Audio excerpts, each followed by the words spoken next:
হরে কৃষ্ণ। আমরা অত্যন্ত ভাগ্যবান। আমরা সিধা মায়াপুরে আমার পাশে রয়েছেন আমার অত্যন্ত ঘনিষ্ঠ বন্ধু শ্রীপাদ জন্মেঞ্জয় কৃষ্ণপ্রভু। উনি আপনাদের কলিযুগের লক্ষণ, এই কলিযুগের বিভিন্ন রকম সমস্যা থেকে এই জগতের মানুষ কিভাবে উদ্ধার প্রাপ্ত হবেন এবং কলিযুগে আমাদের কি করণীয়, কি করলে আমরা এই জগতের বিভিন্ন রকম সমস্যা থেকে উত্তীর্ণ হতে পারবো, বিভিন্ন কলিযুগের বিভিন্ন বিষয়ের উনি আপনাদের কাছে উপস্থাপন করার চেষ্টা করবেন। তো আপনারা মনোযোগ সহকারে শ্রবণ করুন। এই ক্লাস শোনার পরেও যদি আপনাদের কোনো প্রশ্ন, মন্তব্য বা কমেন্ট থাকে আপনারা আমাদের করতে পারেন। আমরা চেষ্টা করব আপনাদের যথাসাধ্যভাবে উত্তর দেওয়ার। তো আসুন আমরা জন্মেঞ্জয় কৃষ্ণপ্রভুর শ্রীমুখ থেকে এই কলিযুগের পরিস্থিতি, কলিযুগের লক্ষণ এবং কলিযুগের মানুষের উদ্ধারের উপায় বিভিন্ন সম্বন্ধে আমরা আজকে জানার চেষ্টা করব। কেমন? আপনারা মন দিয়ে শ্রবণ করবেন এবং আশা করি আপনারা ভালো আছেন। আর কদিন বাকি দুর্গাপূজা? আর 3-4 দিন। আমি জানি আপনারা খুব বৈষ্ণবী মাতার কাছে আশীর্বাদ কৃপা লাভ করবেন এবং তেনার কাছে আশীর্বাদ করবেন যাতে আমরা বিভিন্ন যে দুঃখ কষ্ট, বিভিন্ন তিতাব ক্লেশ পাচ্ছি তার থেকে যাতে উদ্ধার প্রাপ্ত হয়ে আমাদের যে পরম পিতা ভগবান কৃষ্ণের চরণে যেন আমাদের মন সম্পূর্ণরূপে নিবেশ করতে পারি, সেইটাই আমরা তেনার কাছে প্রার্থনা করব। তো আসুন আমরা শ্রীপাদ জন্মেঞ্জয়ের মুখ থেকে এই হরিকথা শ্রবণ করি। কেমন? হরে কৃষ্ণ। তো বলুন এবার আপনার। হরে কৃষ্ণ। তো আমি এই চ্যানেলে যারা নিয়মিত ভিডিওগুলো দেখছেন তাদের সকলের উদ্দেশ্যে আমি দণ্ডবোধ প্রণতি জ্ঞাপন করছি এবং সবার কৃপা আশীর্বাদ যাচনা করছি যাতে আমি আজকে যে আমাকে শ্রীপাদ তীর্থ গোবিন্দ প্রভু আমাকে যে ভগবানের হরিকথা বলার যে সেবার সুযোগ দিয়েছে সেটা যাতে আমি সুন্দরভাবে করতে পারি, তার জন্য আমি সবার কাছে আশীর্বাদ ভিক্ষা করছি। তো আমি আজকে এই যে আমরা এখন কলিযুগে অবস্থান করছি, তো এই কলিযুগের বিভিন্ন লক্ষণ সম্বন্ধে আলোচনা করব। কলিযুগটা কেমন এবং এই কলিযুগ থেকে অর্থাৎ এই কলহ থেকে কিভাবে আমরা নিস্তার পেতে পারি এবং ভগবানের কৃপা আশীর্বাদ লাভ করতে পারি, সাধুগুরু বৈষ্ণবদের কৃপা আশীর্বাদ লাভ করতে পারি এবং আমাদের মনুষ্য জন্মটা আমরা সুন্দরভাবে সুখ স্বাচ্ছন্দ্যে সমৃদ্ধির দ্বারা আনন্দ উপভোগ করার মাধ্যমে ভগবানের সেবা করার মাধ্যমেও এই কলিযুগের মধ্যে থেকেও কী করে আমরা এগুলো প্রাপ্ত হয়ে ভগবানের কাছে ফিরে যেতে পারি সেই সম্বন্ধে কিছু আলোচনা করার চেষ্টা করব।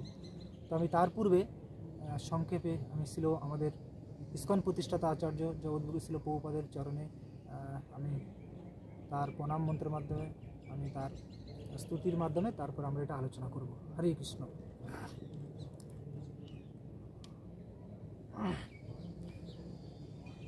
নমো ওম বিষ্ণুপাদায় কৃষ্ণপ্রেষ্টায় ভূতলে শ্রীমতে ভক্তিবেদান্ত স্বামী ইতি নামিনে নমস্তে সরস্বতী গৌরবাণী প্রচারিণে निर्विशेष शून्यवादी पाश्चात्यदेशतारिणे पंचकल्पतरुभ्यश्च कृपा सिन्धुभ्येव च पतितानां पावनेभ्यो वैष्णवेभ्यो नमो नमो। जय श्री कृष्ण चैतन्य प्रभु नित्यानंद श्री अद्वैत गदाधर शिवासादि श्री गौरभक्तवृंद। हरे कृष्ण कृष्ण कृष्ण हरे हरे, हरे राम राम राम हरे हरे। हरे कृष्ण। तो আমরা প্রথমে জানবো যে আমরা এখন বর্তমানে কোন সময়তে অবস্থান করছি বা কোন যুগে অবস্থান করছি। আমরা বর্তমানে আমরা জানি, শাস্ত্র থেকে আমরা জানতে পারি যে 4টে যুগ আছে। এটা কি সত্যযুগ, ত্রেতা যুগ, দ্বাপর যুগ এবং কলিযুগ। এবং এই 4টে যুগ চক্রাকারে আবর্তিত হয়, হ্যাঁ, ভগবানের নিয়মে। যেরকম আমরা মেলাতে নাগরদোলা দেখেছি, নাগরদোলা কীভাবে চক্রাকারে আবর্তিত হয়, হ্যাঁ, ঠিক সেইভাবে এই 4টে যুগ ঘড়ির কাঁটার মতো, হ্যাঁ, একটা নির্দিষ্ট সময়ের পর পর এগুলো আবর্তিত হতে থাকে সব সময়। এবং এই সময়ের মধ্যে বিভিন্ন জীব তার কর্ম অনুযায়ী স্ব গ্রহে স্ব যুগে সেখানে স্থানান্তরিত হয়। তো আমরা বর্তমানে এখন এই কলিযুগে অবস্থান করছি। তো কলিযুগটা কি, কলিযুগের লক্ষণ সমূহ কী, এই সম্বন্ধে আমরা কিছুটা জানার চেষ্টা করব। যে কলিযুগ হচ্ছেন কলহের যুগ। কলহ মানে হচ্ছে এখানে সবসময় বিবাদ, হ্যাঁ, কলহ থাকবে। অল্প কিছুতে আমরা কলহ করব, ঝগড়া করব, হ্যাঁ, আমরা অন্যকে ভুল বুঝবো। তারপরে আমরা এখানে সবসময় অশান্তি, এনজয়মেন্ট অর্থাৎ কী বলে হতাশা। তারপরে আমরা বিভিন্ন রকম কলহের সবসময় দুশ্চিন্তা, বিভিন্ন রকম রোগ আদি, যেরকম শ্রীমদ্ ভাগবতম পুরাণে ছিল সুখদেব গোস্বামী বলছেন, সুখদেব গোস্বামী কি সুখদেব গোস্বামী, যাই হোক, যে বলছেন কলিযুগের মানুষের কীরকম অবস্থা, যে বলা হচ্ছে মন্দা সুমন্দ মত মন্দা ভাগা হি উপদ্রুতা। হ্যাঁ, যে কলিযুগের মানুষ কি মন্দগতি, অলস। তারপরে কলিযুগের মানুষের বিভিন্ন রকম রোগ আদির দ্বারা উপদ্রব, সবসময় বিভিন্ন রকম রোগ আদি ব্যাধি বিভিন্ন জিনিস লেগেই থাকে। তো এই যে আমাদের দুরবস্থা, তো এই দুরবস্থার মধ্যে থেকেও আমরা কি করে আমরা সুন্দর সুযোগ গ্রহণ করতে পারি সেই সম্বন্ধে শাস্ত্রে বিধান দেওয়া হয়েছে। যেরকম কলিযুগের একটা বিশেষ বেনিফিট হচ্ছে, যদিও এই কলিযুগটা হচ্ছেন অন্যান্য 3টে যুগের থেকে অধপতিত যুগ, কিন্তু আবার এইটাও বলা হচ্ছে এই কলিযুগটা হচ্ছে অন্যান্য 3টি যুগের থেকে সব উৎকৃষ্ট যুগ। কেন? কারণ কি এই কলিযুগে আমরা শ্রীমদ্ ভাগবতম পুরাণে আপনারা প্রথম স্কন্ধের দিকে পাবেন যে অন্য অন্য যুগে মানুষ যেটা ক্রিয়া করবে অর্থাৎ কিছু করার মাধ্যমে সেটার ফল পেত, হ্যাঁ, কিন্তু কলিযুগের একটা বিশেষত্ব হচ্ছে, একটা বিশেষ বৈশিষ্ট্য, একটা বিশেষ সুযোগ হচ্ছে যে এখানে শুধু মানে যতক্ষণ অবধি আপনি কোনো ক্রিয়া না করবেন, হ্যাঁ, অর্থাৎ আপনি হয়তো মনে মনে কোনো খারাপ চিন্তা করছেন, তো সেটার ফল আপনি পাবেন না। অন্য অন্য যুগে কী হয়, আপনি যেরকম চিন্তা করবেন সেরকম ফল পেয়ে যায়, কিন্তু এই যুগে যতক্ষণ অবধি কোনো কাজ আপনি সরাসরি না করছেন ততক্ষণ অবধি ফল পাবেন না। অর্থাৎ আপনি এই যুগে অনেকে যেরকম আমরা কলিহত জীবে বিভিন্ন রকম দুশ্চিন্তা দুর্ভাবনা আমরা সবসময় আমাদের মধ্যে থাকে, কিন্তু তাতে কোনো বিশেষ আমরা ফল পাবো না যতক্ষণ অবধি না সেই কাজটা আমরা না করছি। তো এই কলিযুগে এটা হচ্ছে একটা বিশেষ সুযোগ। কিন্তু পক্ষান্তরে অপরদিকে আবার কী হয়, কলিযুগে যদি আপনি ভালো চিন্তা করেন তাহলে কি হবে, সেইটা কাজ না করলেও অর্থাৎ অ্যাক্টিভ না হলেও আপনি চিন্তার মাধ্যমে ভালো ফলটা পাবেন। তো এই সুযোগটা ভগবান দিয়েছে, কেন কি জানে কলিযুগের মানুষের মানে বিশেষ করে ধর্ম কর্মে মতি নেই। কারণ কলিযুগের এখানে মানুষ এতটা অলস, হ্যাঁ, আর এতটা নিরুৎসাহ, মানুষ ধর্ম করতে চায় না। তো মানুষ কি করে উদ্ধার লাভ হবে, কি করে ভগবানের কৃপা পাবে? তার জন্য ভগবান এই সমস্ত সুযোগগুলো দিয়েছে, এগুলো আমাদের নিতে হবে।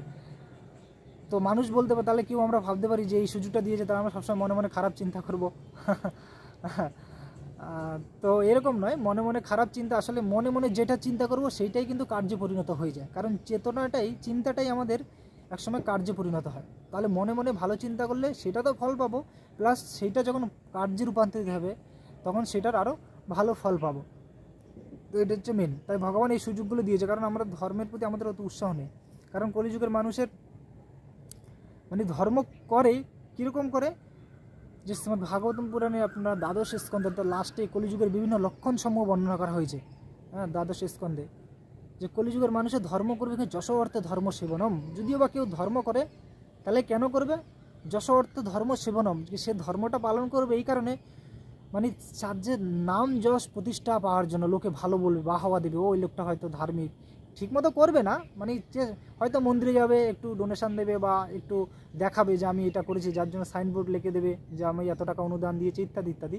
এগুলো কেন করে না, সে এগুলো করার মাধ্যমে সমাজে মানে নিজেকে জাহির করতে যে আমি ভালো ব্যক্তি। এই সমস্ত কিছু বেনিফিটের জন্য মানুষ, স্বার্থসিদ্ধির জন্য প্রকৃতপক্ষে কলিযুগের মানুষ ধর্ম করবে।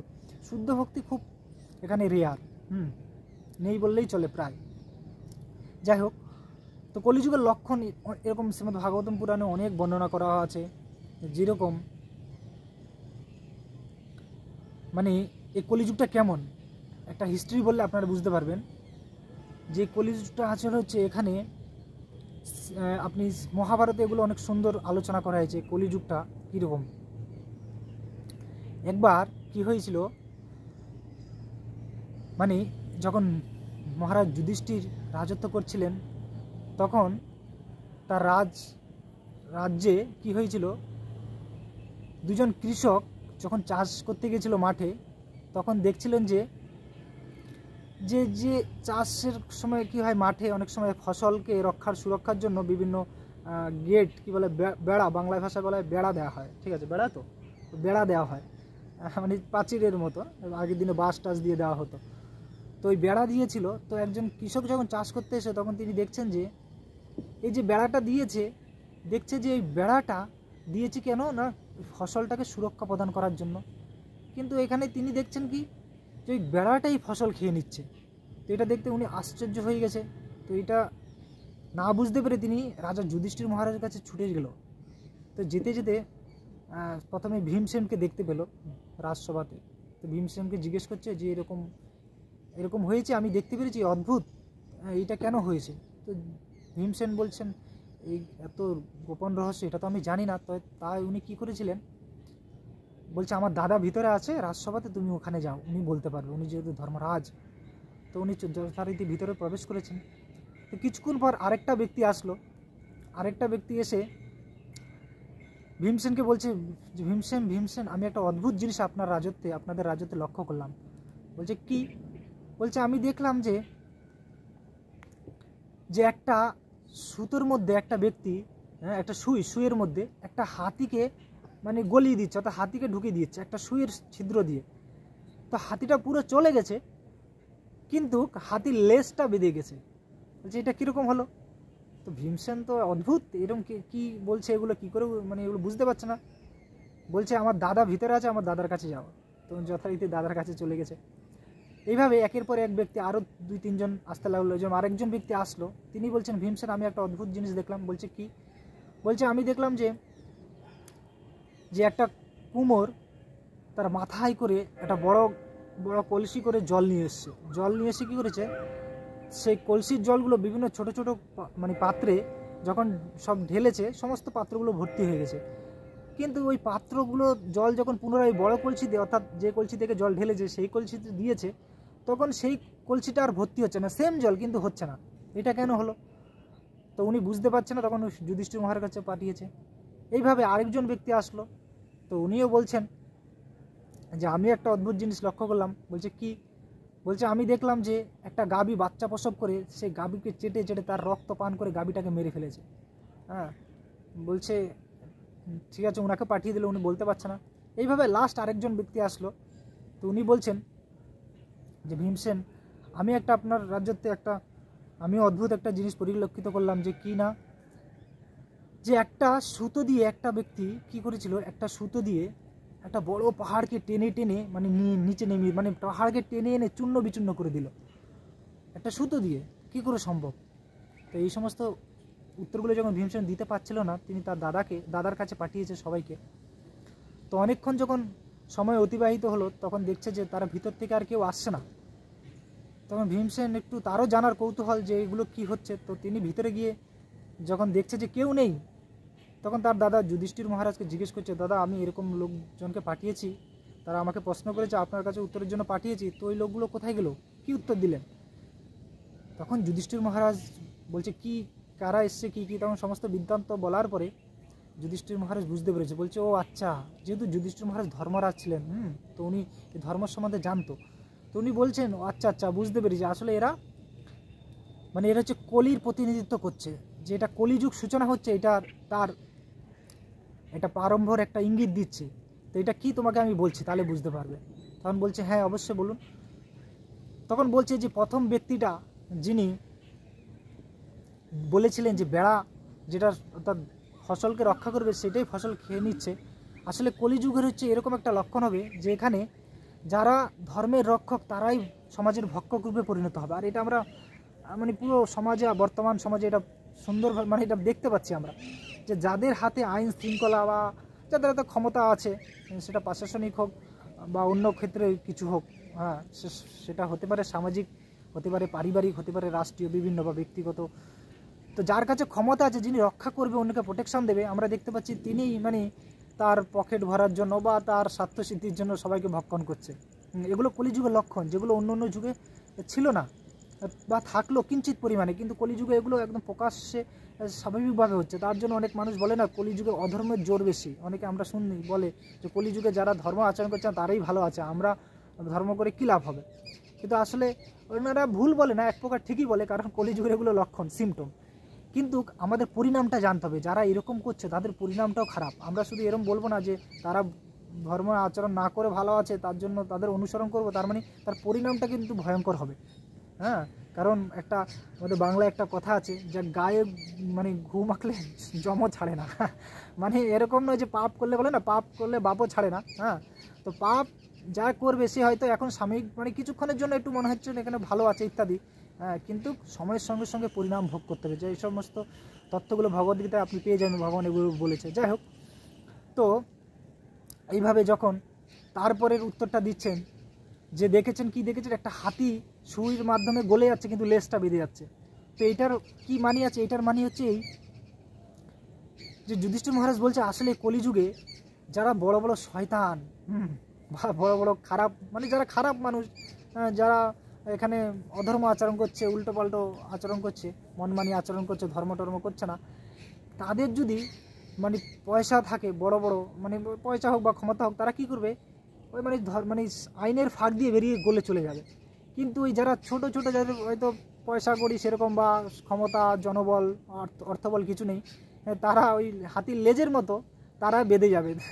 তো বড় বড় সব চোর ডাকাত দস্যু দেখতে পারি আমরা বর্তমানে রাজনৈতিক সমাজের কী অবস্থা, সে দেখা যাচ্ছে কোটি কোটি টাকা লুটপাট করে দিয়েছে, সে এই চুরি সেই চুরি কত কিছু করছে, কিন্তু তারা জেলে থেকে ঠিক বেরিয়ে কিছু হচ্ছে না।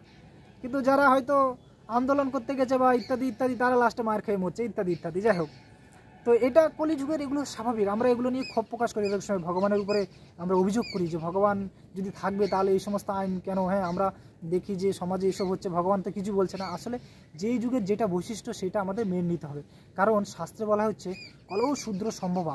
আসলে কলিযুগের সমস্ত জীব হচ্ছে শূদ্র তুল্য। হ্যাঁ, এখানে আমরাও মানে আমাদের যে এই বর্তমান আমাদের যে অবস্থা, এটার জন্য সম্পূর্ণ আমরাই দায়ী, এটা ভগবান দায়ী নয়। কারণ কি, দেখুন ভগবান কারোর প্রতি পক্ষপাতিত্ব করে না, ঠিক আছে? যেরকম দেখবেন, আপনি একটা উদাহরণ দিলে বুঝবেন। ধরুন কোনো স্টুডেন্ট স্কুলে লেখা মানে পড়ালেখা করে দেখা যাচ্ছে ম্যাথে 100তে 100 পায়, আবার কেউ কেউ আছে মানে 100তে মানে 100-এ গোলও পায়। তো এখানে মাস্টারমশাইয়ের ভূমিকা কী? হ্যাঁ, মাস্টারমশাই পক্ষপাতিত্ব করছে না, মাস্টারমশাই যে যেরকম কর্ম করছে, যে যেরকম লিখছে তাকে সেরকম অনুরূপ ফল প্রদান করছে। তো আমরা যে দুঃখ কষ্ট পাচ্ছি, আমরা বলি যে অধর্মীরা ভালো আছে বা যারা ধর্ম আচরণ করছে তারাই খারাপ আছে, এরকম নয়। আমরা এখানে সমস্ত জিনিস মানে কী হয়, আমাদের পূর্ব সংস্কারগুলো বহন করে কলিযুগে আমরা এসেছি। সাধারণত কর্মফল থাকে বলে জগতে জন্ম হয়, সে পাপের পরিণাম স্বরূপ, কারো বেশি কারো কম।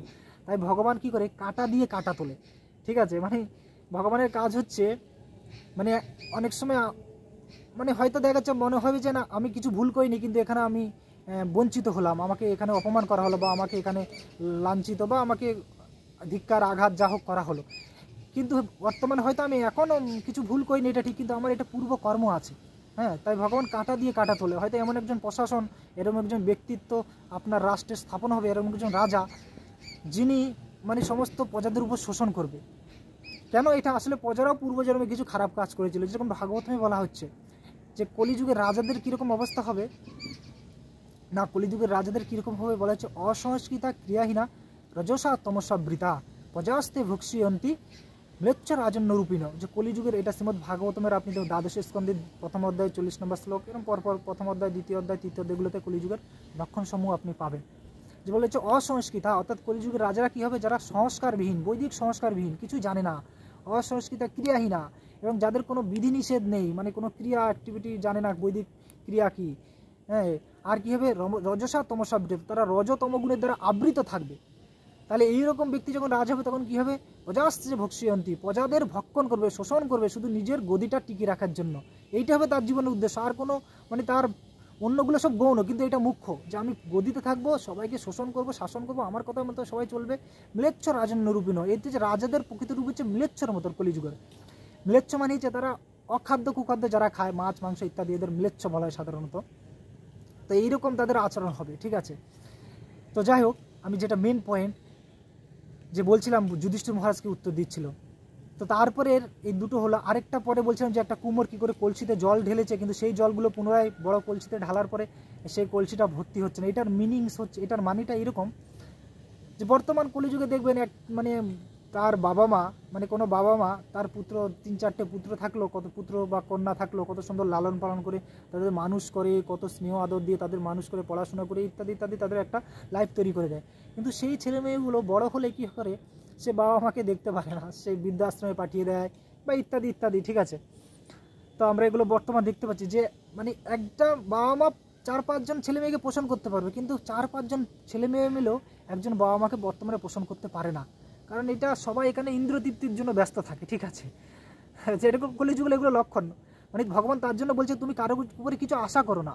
আমাদের মেন হচ্ছে কারো উপরে কিছু আশা না, আমাদের একমাত্র আশা ভরসা হচ্ছে কি আমাদের ধর্ম। যদি ধর্ম আচরণ করি তাহলে অটোমেটিক আপনি সব কিছু পাবেন। হ্যাঁ, এটা হচ্ছে মূল পয়েন্ট, এটা আমাদের বুঝতে হবে। না হলে আমার যে আশা ভরসা, ছেলে মেয়ে দেখবে আমাদের, হ্যাঁ আমার পারিপার্শ্বিক, আমাদের আত্মীয় স্বজন দেখবে, রাষ্ট্র দেখবে ইত্যাদি, কেউ কাউকে দেখবে না। এখানে সবাই কলির দ্বারা অপহিত আছে, মানে সে নিজের স্বার্থ নিয়ে ঘুরছে। যাই হোক, তারপরে আরেকটা কি 4 নম্বর কি বলছিলাম, ওই গাবি, হ্যাঁ গাবিটা তার বাচ্চাকে খেয়ে ফেলেছে, মানে রক্ত চুষে চুষে বাচ্চাকে মেরে ফেলেছে।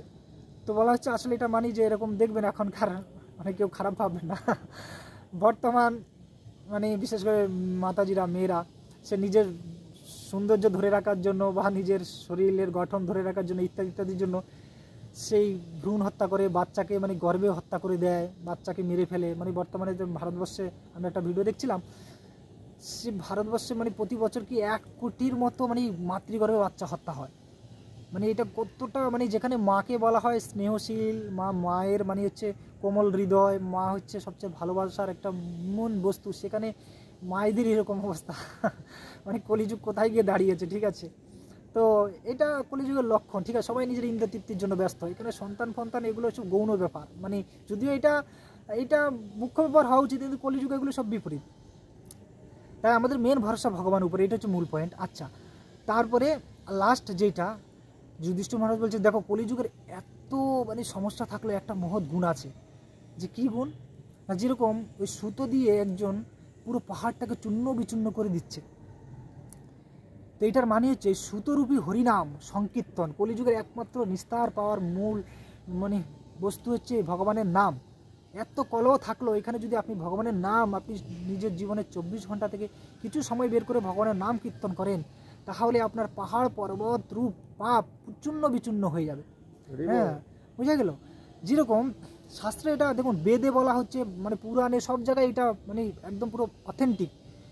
আপনি কলি সন্তরণ উপনিষদে বলা হচ্ছে, কলি সন্তরণ উপনিষদে, যে হরে কৃষ্ণ কৃষ্ণ কৃষ্ণ হরে হরে, হরে রাম রাম রাম হরে হরে, ইতি ষোড়শ নান্মাম কলি কলমশ নাশনাম, না তো পরতর উপায় সর্ববেদেষু দৃশ্যতে।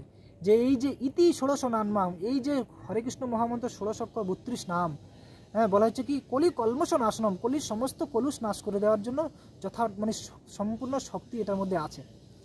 না তো পরতর উপায়, এর থেকে উৎকৃষ্টতর উপায় আর সর্ববেদেষু দৃশ্যতে, কোনো বেদে দেখা যায় না। বোঝা গেল।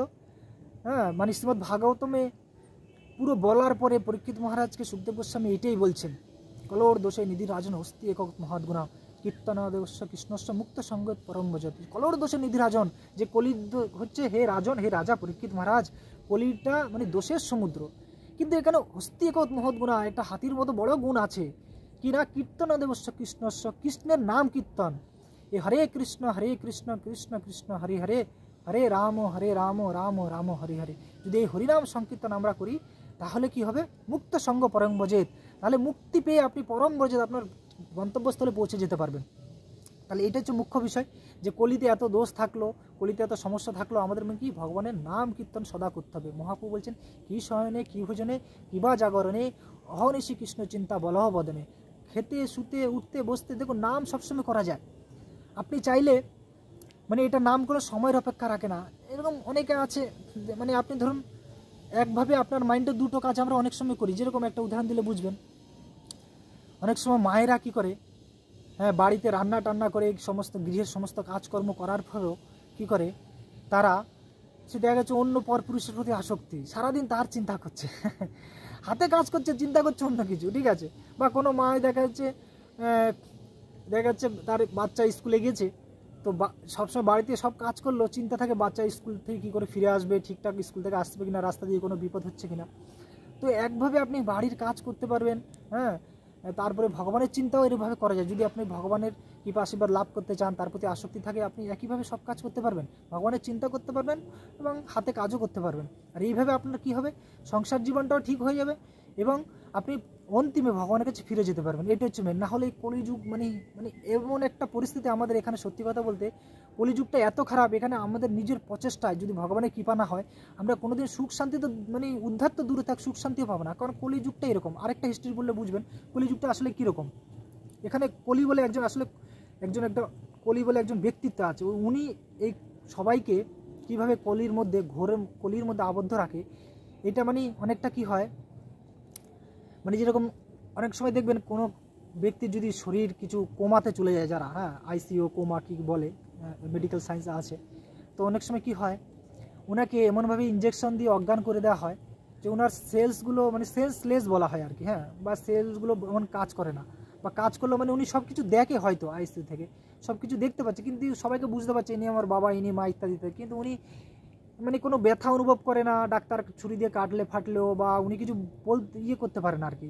তো কলি জীবটা অনেকটা সেই রকম। এখানে আমরা মানে কলি এমনভাবে আমাদের গ্রাস করে আছে, বিশেষ করে যে কলির মানে বিশেষ করে যে গুণ প্রকৃতি, জড়া প্রকৃতির গুণ, সত্যগুণ, রজগুণ, তমগুণ, এই গুণগুলো আমাদের এমনভাবে গ্রাস করে আছে, এখানে আমরা মনে হচ্ছে ভালো আছি, যা করছি ঠিক আছে, কিন্তু আমরা যে কত দুঃখের মধ্যে আছি, কত সমস্যার মধ্যে আছি, এটা আমরা বুঝতে পারি না।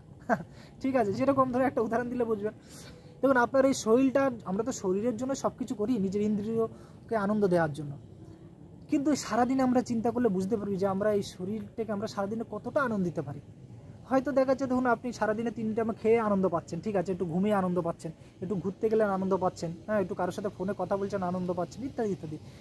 কিন্তু সেই তুলনায় আপনি এই সুখের তুলনায় আপনি এই শরীরটাকে সারাদিনে কতভাবে দুঃখ দিতে পারবেন। যেরকম ধরুন একটা আঙ্গুলকে আপনি কতক্ষণ মানে এই আঙ্গুলটা ধরুন আপনার যদি ধরুন কেটে গেলেও আপনি দুঃখ পাবেন, এই আঙ্গুলটা গরম লাগলে বেশি গরম আপনাকে মুজো মানে কি বলে ফ্যানের হাওয়া লাগাতে হবে, বা বরফ লাগাতে হবে, তারপরে শীতকালে ঠান্ডার সময় মুজো পড়তে হয়, মানে হাত মুজো আর কি সেই। তারপরে আঙ্গুলটা দেখা গেছে কোনোভাবে মুচকে গেলেও ব্যথা পেলেন, অনেক সময় হাত ভেঙে গেলে, বা অনেক সময় মায়েরা রান্না করতে গেলে লঙ্কা লাগে, হাত জ্বালা করে, ইত্যাদি ইত্যাদি। মানে আপনি সারাদিনে হাতটাকে যতটা না মানে দুঃখ দেবেন, তার সেই তুলনায় সুখটা অনেকটাই কম, সারাদিনে কিছু দিতে পারছেন না। মানে এই জগৎটা এরকম, কিন্তু আমরা তার মধ্যেও ভাবছি যে এই জগতে অনেক সুখ পাবো। কিন্তু এই যে এটা কেন হচ্ছে, কারণ কলির দ্বারা আমরা আবদ্ধ আছে, বুঝতে পারি না, সেন্সলেসের মতো আছি। ঠিক আছে, এটা কীরকম একটা উদাহরণ আমি যে বলছিলাম, একটা হিস্ট্রি, এটাও মহাভারতের একটা কাহিনী, মহাভারতের, যে একবার কি হয়েছিল, মানে একবার ভগবান কৃষ্ণ আর অর্জুন মানে কি হয়েছিল, একটু পরিদর্শনে বেরিয়েছিল, রাজ্য পরিদর্শনে। তো রাজ্য পরিদর্শন করতে করতে দেখছে যে দূরে 2জন কৃষক খুব ঝামেলা করছে। ঠিক আছে, না কি নিয়ে ঝামেলা করছে, যে একজন কৃষক একজন কৃষক ছিল আর একজন জমিদার ছিল। ওই জমিদার থেকে কৃষক কি করেছিল, তার কিছু ওর পরিমাণ জমি ক্রয় করেছিল, কিনেছিল। তো কেনার পরে কী করেছে, যখন চাষ করতে গেছিলেন তো ওই চাষের জমিতে দেখছে যে কিছু সোনা দানা, এগুলো যখন চাষ করতে গেছে ভিতরে দেখছে সোনা দানা অনেক কিছু মাটি খোঁড়ার পরে দেখতে পেয়েছে। তখন ওই কৃষকটা ওই জমিদারকে ডেকে এনে বলছে, দেখুন আপনার এই জমিতে এই সোনা দানা এগুলো আপনি নিয়ে যান, আমি শুধু আপনার জমি কিনেছি, সোনা দানা তো কিনিনি, আপনি এগুলো নিয়ে যান। তখন ওই জমিদার বলছেন, না আমি জমি বিক্রি করেছি, মানে জমির সাথে যা ছিল এটাও তোমার, আমি এটা নেব না। তো এইটা নিয়ে খুব বিবাদ হচ্ছে, ঝামেলা হচ্ছে। মানে ভাবুন, এটা হচ্ছে দ্বাপর যুগের কথা, মানে আগেকার মানুষ এরকম ছিল। ঠিক আছে, মানে ওদের মানে হিস্ট্রিটা পুরো বললে বুঝতে পারবেন। তো তখন এরকম অর্জুন ভগবান কৃষ্ণকে জিজ্ঞেস করছে যে প্রভু এই দেখুন কী অবস্থা, এরকম কেন করছে। ঠিক আছে, এটা তো মানে ওনার জিনিস, ওনার লোভ নেই, ওনারও লোভ নেই, বা অদ্ভুত ব্যাপার, নিয়ে গেলে বা কী হয়। তখন ভগবান বলছে, দেখো আর কিছুদিন পর যখন কলিযুগ আসবে, তখন বোঝা যাবে আসলে ঝামেলাটা, দেখবে অটোমেটিক মিটে যাবে। তখন তো এই মুহূর্তে তারপরে ভগবান তো অপকট হয়ে গেল কলিযুগের আগে, যাই হোক। তো তারপরে কি হয়েছিল, যখন কলিযুগ পদার্পণ করেছিল তখন কি হয়েছিল, দেখা যাচ্ছে যে ওই ঝামেলাটা মিটে গেছে, মানে এটা মিটেনি, মানে ওই ঝামেলাটা উল্টো, মানে কেসটা উল্টো হয়ে গেছে। কি, তখন ওই ব্যক্তিরা, ওই যিনি জমিদার, তিনি এসেই কৃষকের কাছে খুব মানে করছে, আবদার মানে ঝামেলা করছে, যে দেখো আমি তোমাকে জমি বিক্রি করেছি কিন্তু সোনাদানা বিক্রি করিনি, তোমার সোনাদানাগুলো আমাকে দিয়ে দাও। ঠিক আছে, তো আর ওই কৃষকটা কি বলছে, আগে বলেছিল না এগুলো আপনার নিয়ে যান, এখন বলছে না জমি কিনেছি, জমির সাথে যা ছিল এটাও আমার, আমি দেবো না। এখন এইটা নিয়ে ঝামেলা হচ্ছে, বুঝতে পারছেন মানে কেন এই মানে এরকম উল্টে গেল কেন, কারণ এটা যুগের প্রভাব, যেটা দাপর যুগে ছিল উল্টো, মানে যেরকম এখানে কলিযুগে সে উল্টো হয়ে গেছে। ঠিক আছে, তো আসলে এরকম আমাদের এই যুগে আমরা এখানে মানে কলি আমাদের এরকম রেখেছে, এখানে সব ভালোকেও লোকে খারাপ মানে খারাপ মনে করে এবং খারাপটাকে ভালো মনে করে। যেরকম শ্রীমদ্ ভাগবতম পুরাণে আপনি এগুলো বিশেষ করে দ্বাদশ স্কন্ধে খুব কলি লক্ষণ বর্ণনা করেছে। এখানে যদি আপনি, যেমন আমরা অনেক সময় অনেক মানুষকে বলি যে আপনি ধর্ম করুন, একটু তীর্থ ভ্রমণ করুন, একটু গঙ্গায় স্নান করুন ইত্যাদি ইত্যাদি, তারা কি বলে, সে উল্টো পাল্টো বলবে, মানে আরে এই তো আমার তীর্থে কোথায় যাবো, এই আমার বাড়ির পাশে নদীটা দেখছো না, এই বাড়ির পাশে ডোবা, এইটাই গঙ্গা, ঠিক আছে, এখানে স্নান করলে হয়ে যাবে। মানে ভাগবতে বলা হচ্ছে দূরে বাড়ি অয়ম তীর্থম লাবণ্যম কেশ ধারণম, দূরে বাড়ি অয়ম তীর্থম। কলিযুগের মানুষের কীরকম ভাববে যে দূরে দূরে যদি বাড়ি থেকে দূরে কোথাও বাড়ি মানে জল দেখে, তারপর বলা হচ্ছে সেটা কি বলে অয়ম তীর্থম, তাহলে সেই ডোবাটাকেই ভাববে এটা তীর্থ, এই ডোবাটাকেই পুকুরটাকেই ভাববে এটা একটা গঙ্গা, এটা যমুনা, এই ওখানে ডুব দিলে বলবে এখানেই গঙ্গা স্নান হয়ে গেছে, আর ধর্ম তীর্থে গিয়ে কী করবো, এরকম মানুষের ভাবনা চিন্তা। লাবণ্যম কেশ ধারণম, মানে কলিযুগের মানুষের একটু লক্ষণ কি, কেশ লাবণ্য, মানে মানুষের যদি চুল খুব সুন্দর হয়, মানে চুল ভালো থাকে অনেক বড় বড়, তাহলে কী হবে, এটাকে লাবণ্য, মানে তাকে মানে সবচেয়ে সুন্দর বলে পরিগণিত করা হবে, ভাববে ইনি খুব সুন্দর। মানে বর্তমানে দেখবেন এখন তো দুর্গাপূজা আসছে, সে মানে বিউটি পার্লারে দেখা যাচ্ছে হাজার হাজার টাকা শেষ, ঠিক আছে, শুধু এক চুলের পিছনে। তো আমাদের তো ভগবানে কি ভাই সাধুদের আর কি চুল ভালো, কিন্তু বাইরের লোকের যদি চুল মাথায় না থাকে, সে তার জীবন মনে হচ্ছে সে কত বড় ভুল, ঠিক আছে, সে বিশাল ভুল। মানে চুলটা বিশাল একটা ফ্যাশন, সে মানুষ কি কাটিং দেয়, সে মাঝখানে চুল আছে সাইডে নেই ইত্যাদি ইত্যাদি ব্যাপার, মানে এটা বিশাল ফ্যাশন। হ্যাঁ, তা বলা হচ্ছে এরকম উদাহরণ রম্বরাত্ম স্বার্থ, মানে কারো মানে উদর পূর্তিটাই হবে জীবনের একমাত্র উদ্দেশ্য, স্বার্থ, ঠিক আছে। সত্যার্থে ধাষ্ট মেব হবি, মানুষ যদি মানে একটু মানে ধর্মকর্ম মানে কপট ব্যক্তি দেখা যাচ্ছে একটু ধর্ম করবে, তাহলে কি তাকে সত্যবাদী যুধিষ্ঠির বলা হবে, এরকম। দাক্ষত্ব মানে দাক্ষ কুটুম্ব ভরণম, মানে যে বেশি দেখা যাচ্ছে পরিজনকে পোষণ পালন করতে পারবে, তাকে কি হবে, দক্ষ ব্যক্তি বলে পরিগণিত করা হবে।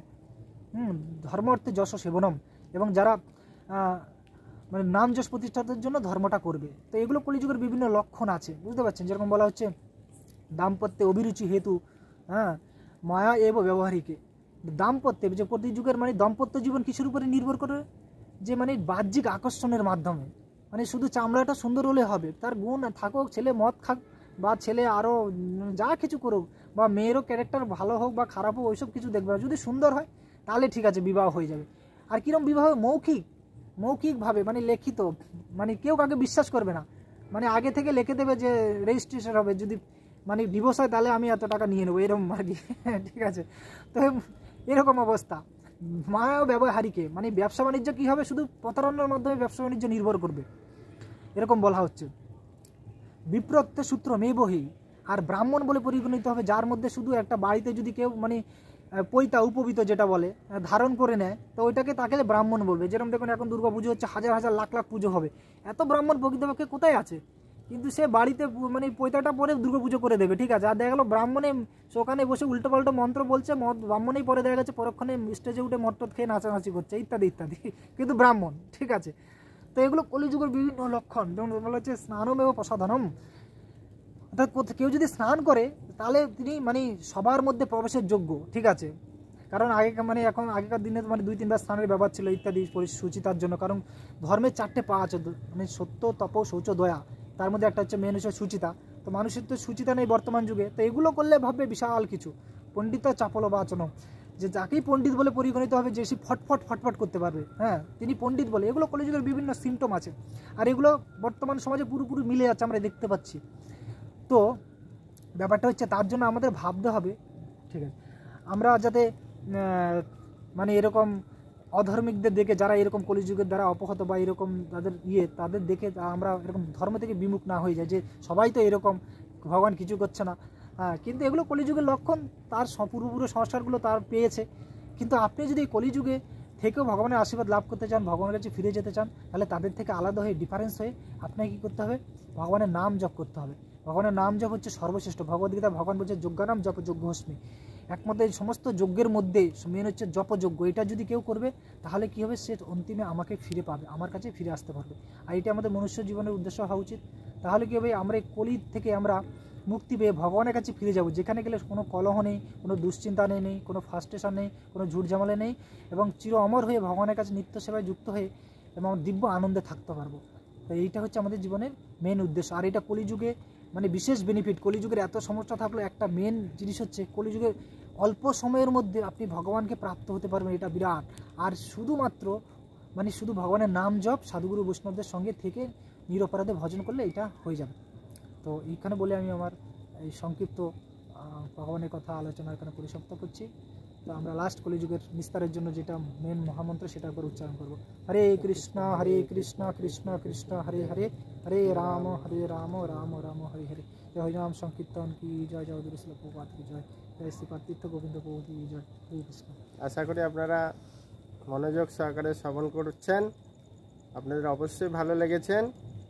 তো আপনারা সবাইকে এটা শেয়ার করবেন, কেননা এই কলিযুগের পরিস্থিতি অত্যন্ত ভয়ানক। তারা জানে না, যখন তারা এই স্বাস্থ্যসম্মতভাবে এই হরিকথা শ্রবণ করবে তখন তাদের জীবনের লক্ষণ, কলিযুগের লক্ষণ, কিভাবে তারা উদ্ধারপ্রাপ্ত হবে, বিভিন্ন খারাপ পরিস্থিতি থেকে উদ্ধার হবে, তারা তখন বুঝতে পারবেন। তো আপনাদের অনুরোধ করা হচ্ছে আপনারা যতটা পারবেন সবাইকে শেয়ার করবেন, বলবেন। তখন এই জগতের মানুষ তাদের উদ্দেশ্য জানতে পারবে এবং তারাই নিশ্চিন্তভাবে, মানে কোনো তাদের মধ্যে উৎকণ্ঠা থাকবে না, ভগবানের কাছে ফিরে যাওয়ার তারা রাস্তা প্রাপ্ত হবে। এইটাই আমাদের প্রভুপাদ শিক্ষা দিয়েছেন এবং আমরা গুরু কৃষ্ণর ভাগবতের মাধ্যমে যে শিক্ষা পেয়েছি সেটা আপনাদের কাছে উপস্থাপন করার চেষ্টা করলাম, যাতে সমস্ত কলিযুগের মানুষ এভাবে হরিকথার শ্রবণের মাধ্যম দিয়ে, ভাগবতের যে কথা নির্দেশ পালন করার মাধ্যম দিয়ে তারা ভগবানের যে নিত্য ধাম ফিরে যেতে পারে। কেমন? হরে কৃষ্ণ। ভালো থাকবেন।